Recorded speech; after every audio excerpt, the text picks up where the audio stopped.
TTD అధికారులు సిబ్బందితో EO Shyamala Rao సమీక్ష నిర్వహించారు.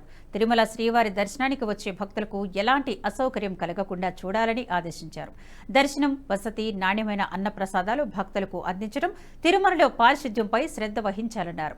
తిరుమలకు వచ్చే భక్తులకు సౌకర్యాలను అత్యున్నతంగా అందించడం మనందరి బాధ్యతని అధికారులకు గుర్తు చేశారు ఈవో.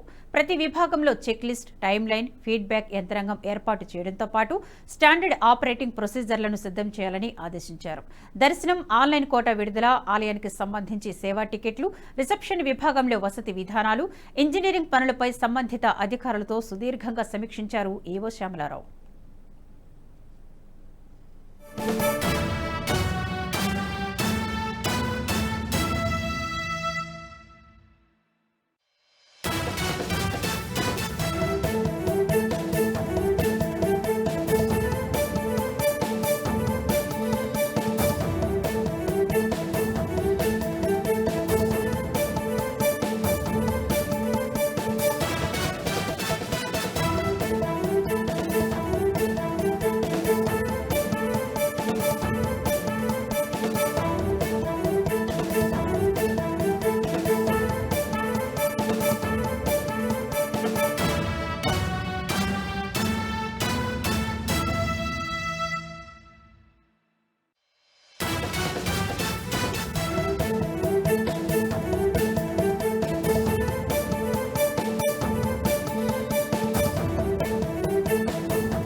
ఈ వీడియో మీకు నచ్చినట్టయితే లైక్ చేయండి, 10 మందికి షేర్ చేయండి. అలాగే కామెంట్ల రూపంలో మీ అభిప్రాయాలను మాతో పంచుకోండి. Nationalist hub group of channels ను సబ్స్క్రైబ్ చేసుకుని తెలుగునాట జాతీయవాద జర్నలిజాన్ని ప్రోత్సహించండి. ఈ వీడియో కింద ఉన్న బెల్ ఐకాన్ పై క్లిక్ చేయడం మర్చిపోవద్దు.